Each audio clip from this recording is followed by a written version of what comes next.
What I'm suggesting is divine hiddenness requires a certain kind of person that may not exist. What? Perhaps the agenda here was a way of proving themselves right about God all along. This is crazy. We might be actually reaping the blindness of our own decisions, and we're blaming God for that inability to see him. Which doesn't make any sense. One is to challenge how much sincerity is really going on in this person. It's actually a bit offensive. Right? Like, this shows there's something going on here other than just a sincere seeking. The mental gymnastics here, the dishonesty, like, am I missing something?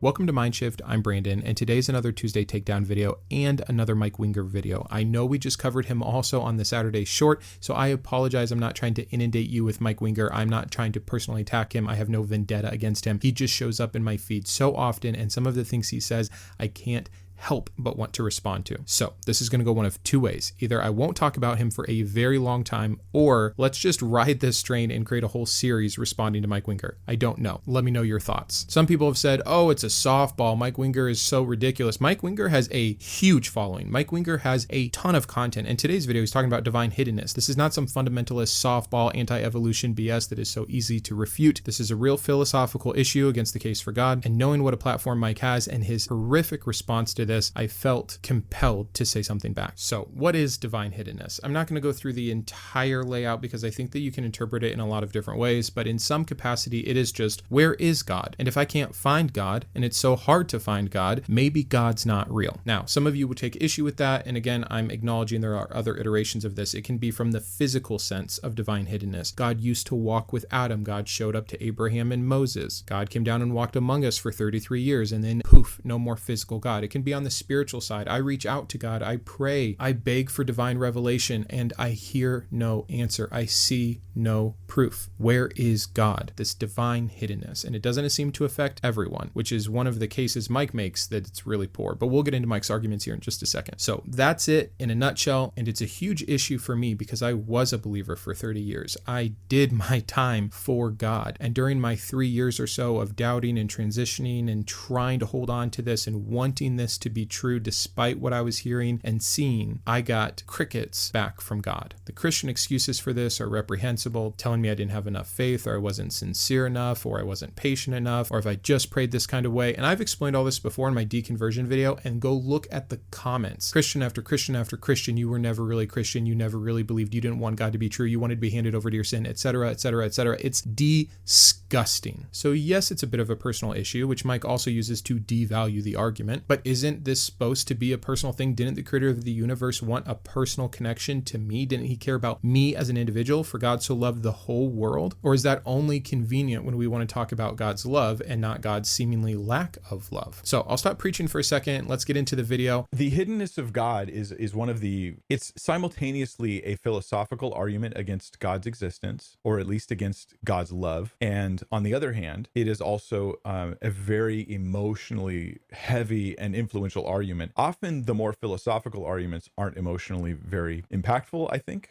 A lot of times, you know, like I look at, say, the Kalam cosmological argument, I go, oh, that's a really good argument for God's existence, but I don't know how much it strikes people's emotions. I look at the moral argument and I go, that one hits people's emotions and it's intellectually strong as well. So that's interesting. This kind of hits both. So yeah, so far, absolutely no issues. I think he's right. I think that there are many different arguments for both God's existence and God's, he says, love. But however you define it, there are philosophical approaches, there are personal responses. There's kind of a third category, which is scriptural issues, right? Using the Bible to prove itself or disprove itself, and a whole host of other sub-genres. But yes, he's right. This is a more personal one, granted. And the hiddenness argument goes something like this. And I'm just going to, something like this. I don't have a syllogism before me to present to you, but it goes something like this. If God really loves people and he wants them to know him and he wants them to follow him, he would make efforts to reveal himself to those people, right? So if you had a sincere non-believer, a non-believer who was sincerely looking and searching for God, but not finding God, that would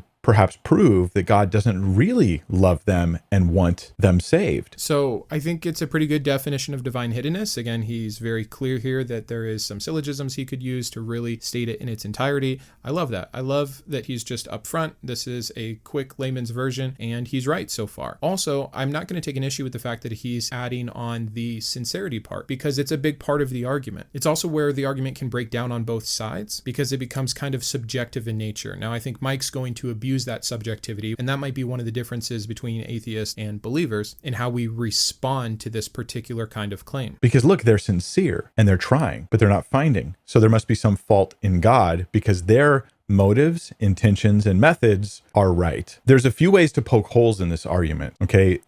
Logically speaking, I think. So he says there's a few ways to poke holes in this argument from a logical perspective. All I hear for the rest of the video, and tell me if I'm wrong here, is one way. And that way seems to be, and I'll let him say it for himself in a minute, to question the sincerity. And I think that's where we're going to have an issue. I think there are some other good arguments about divine hiddenness. For instance, you could say God chooses to reveal himself at his own time to each individual, but that doesn't pair well with free will. So for example, let's say that God's going to reveal himself to me when I'm 40, and he's got big plans for me, right? He allowed me to go through this deconversion. He allowed me to go through all of these issues with my family and my friends, etc. He's allowed me to maybe pull other people away from the faith because his plan is greater. When he reconverts me at 40 by finally showing up in my life for the first time, think about the things I'll be able to do for the kingdom of God. This is one of the biggest arguments from believers, is this plan of God's timing. But it doesn't work with free will, because unless God is going to orchestrate my entire life in such a way that I get to stay alive until I'm 40, he's going to take away the free will from the drunk driver that might kill me at 38, or he took away my free will to not eat poorly that causes me to have a heart attack at 39, right? There's all these ways that I could die in a free will system before he would allow me to see him. That's incredibly problematic, and that's a real source of contention for this argument, and one that gets completely skipped over when all you focus on is, hey, I'm starting from the presupposition that my God is perfect and can't do anything wrong. So if you, a mere mortal, say you've been sincerely looking and he hasn't showed up, and I know my God would show up because he's perfect and just and loving, then it's on you for not having the sincerity. But I don't want to put words in Mike's mouth, so let's just listen here. One is to challenge how much sincerity is really going on in this person. That while they believe they're sincere, I'm not saying they're knowingly being deceitful about how sincere they are in their searching of God. There can be lots of things going on in the heart of a human. I don't want to nitpick, but he's trying to give an out to not make this look so bad. Like, oh, they think they're sincere. Isn't that the definition of sincerity? I might be wrong about something, but if I'm not purposely trying to be wrong or misrepresented or do it with ulterior motives, etc., like I am 100% being sincere. You can sincerely do something wrong, but I'm interrupting him. Where they feel they are sincerely looking. I've seen atheists who bring a divine hiddenness argument, and the way they do it, it's as though the argument was an afterthought to their atheism. And they say to me how sincere they, I'm not saying every atheist is like this. I'm merely giving one example of one way this can play out. They say like, hey, I'm going to spend a little time like really praying, really going to church even, really maybe singing worship songs as a way of later being able to say, hey,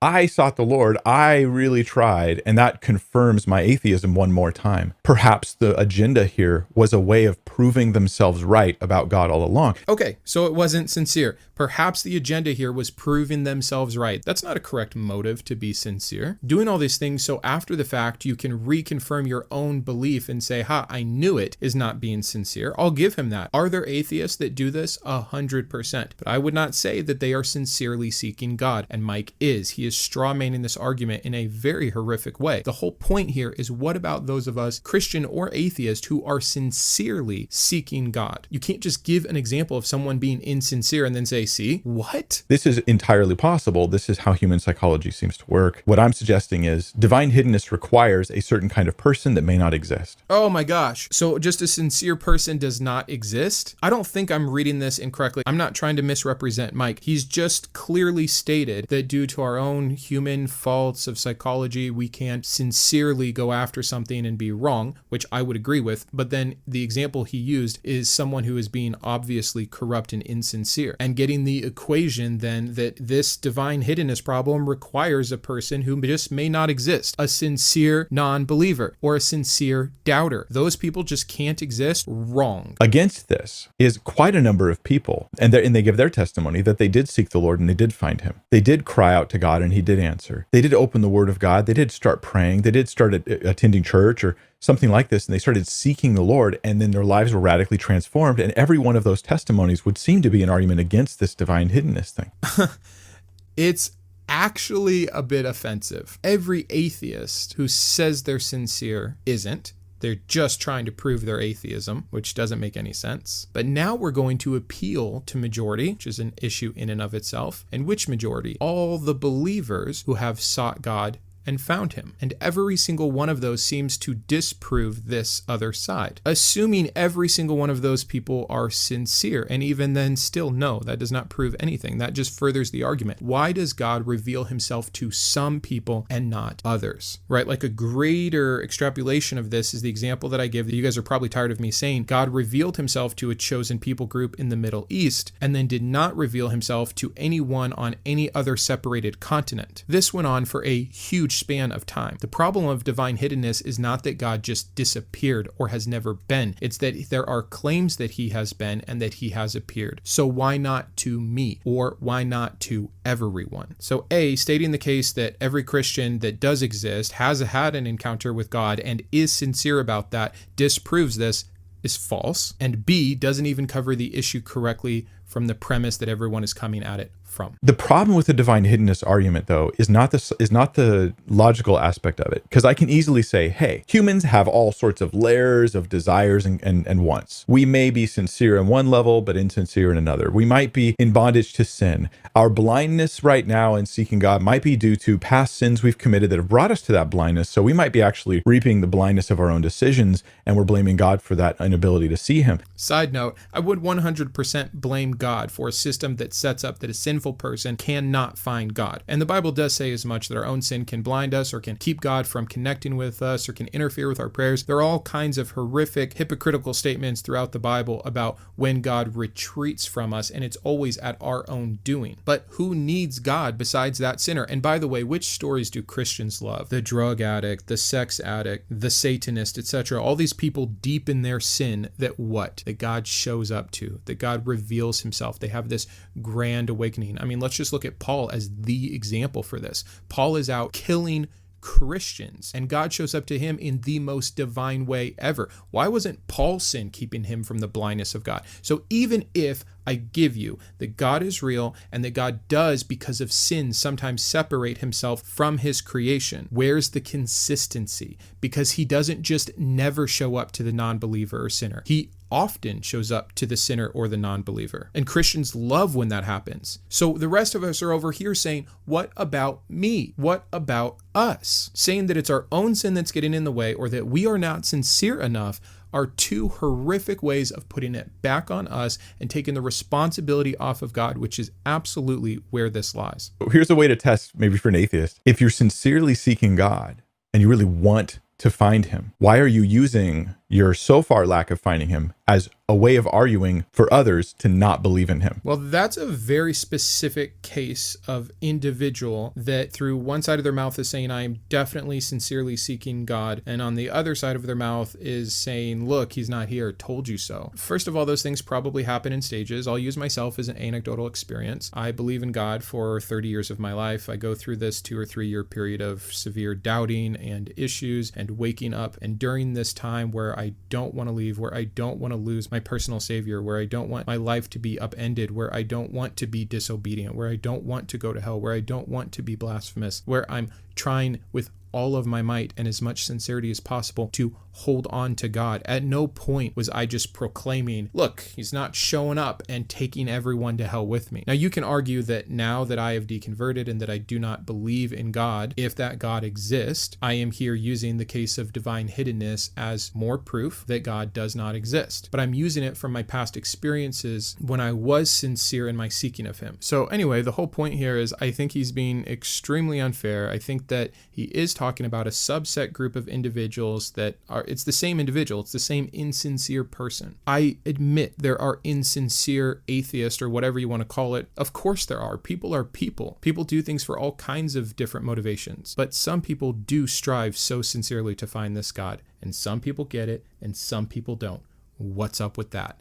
That's the whole argument. Right? Like, this shows there's something going on here other than just a sincere seeking. My thought is the hard part is that people then make it personal. Mike's not talking about this logical argument about God and his existence or whatever. Mike's talking about me. He's attacking me personally. He's by making the argument depend upon if I'm the atheist, depend upon my sincerity and my integrity. I then come into currently in our culture, a very advantageous position for arguing, where I get to say, anyone who disagrees with me on this hiddenness thing is attacking me personally. They're attacking my sincerity. They're attacking my integrity. They're attacking my story. No, only if the person trying to answer the question of the divine hiddenness problem of God uses someone's sincerity as the reason to debunk it. It wasn't until Mike said, well, that person isn't sincere, that's why God hasn't revealed themselves, that I'm saying, hey, I might take that a little personally because I am sincerely seeking. What a ridiculous thing. Let's let him continue. They're attacking my life, my lived experience. And that alone is incredibly persuasive for people, especially in our current culture. And for that, I go, okay, well, let's just acknowledge what's going on here. You're turning the existence of God into either I agree with you that you have good reason to think God doesn't exist, or you see me as personally attacking you. No, I do not commit this black or white fallacy. When I take issue with the problem of divine hiddenness, what I would expect from someone is an answer about God's sovereignty, God's plan, how free will can coexist with these things, proof of general revelation, and 100 other things that could philosophically or scripturally satisfy this. If you don't have any of those things, and so you come back at me with my lack of sincerity as the issue, then we can go ahead and play in that sandbox. You brought it here. And I, as the sole knower of myself, get to say, I was sincere. And you don't have to believe me. That's your right. Just like I don't have to believe you, and that's my right. I'm fine with that breaking down at that point. But then let's just admit that there isn't a proper answer to divine hiddenness other than blaming the individual. And if so many individuals who are just as broken or sinful or insincere have somehow found their way to God and had personal godly experiences, then why not me? It still remains that not everyone on planet Earth feels they have had an encounter with God. Because you've based your argument upon your own integrity and your own sincerity and the thoroughness and purity of your own search for God. Why would you stop believing him because someone else says that they seek the Lord and don't find him? Why would I follow someone who says they sought the Lord and found him? If we're going to throw out personal experience, there goes your testimony for the Gospels. There goes your proof of Jesus' resurrection. There goes so much of what the Christian faith is built off of. You can't just throw out the individual experience when it suits you. They would say I'm personally attacking them. At least they potentially would. And I'd be okay with that. I'd be like, well, you brought it up. Like, you're the one that laid out your sincerity as the rule by which you will test God's existence. No one did that to you, Mike. No one did that. Someone said, how do I answer the problem of divine hiddenness? And he said, well, the problem with divine hiddenness is really a problem with people's sincerity. And then he turned around and said, the fact that people use their sincerity to prop up their argument and force me to try to agree with their sincerity proves how corrupt and fallacious their argument was in the first place. The mental gymnastics here, the dishonesty, like, am I missing something? This is crazy. And I recognize, by the way, that there are higher levels of argumentation for both sides on the divine hiddenness problem. But if this is the best that Mike Winger can do, and if he thinks he's being loving or fair or consistent with this, then I'd love to have a conversation with him. So, he stated at the beginning of the video that there are many ways to logically disprove this argument. And then he went on to list one, and it wasn't very logical. Here's where I think I'll end. Subjectivity is hard. Personal experience is hard. People do abuse their feelings on both sides. All I've ever wanted in the Christian community is consistency. Like, if you say a verse needs to be looked at in context, then use context with your verses. If you say it's wrong to appeal emotionally to people in today's day and age because it's so useful, then use it for the Christians too. And he went out of his way to say the opposite, that every single positive Christian experience of revelation by Christ is proof that this doesn't hold water. So probably beat a dead horse with this, and there is truth somewhere, and I am trying to constantly adjust to wherever truth leads, period. That's where I want to be. That's how I ended up here. Trust me, I would have loved if God was real and a good God. How awesome would that be? So if you believe I'm insincere and that God has hidden himself from me because of that, you're entitled to that thought. But I hope that maybe I've been able to show you a little bit so far in these videos of who I am and what I'm hoping for, and that you can see maybe some of these things that atheists say aren't just to deceive, aren't just to prove God's not real. Anyways, thanks for being here. If you like these videos, be sure to subscribe and turn on notifications. Check out this playlist here or this video here to continue supporting the channel. Doubling down on Sunday's video of looking at numbers in the Bible, we are going to this Thursday have a video on some statistics in the Bible, so look forward to that. And until next time, keep thinking.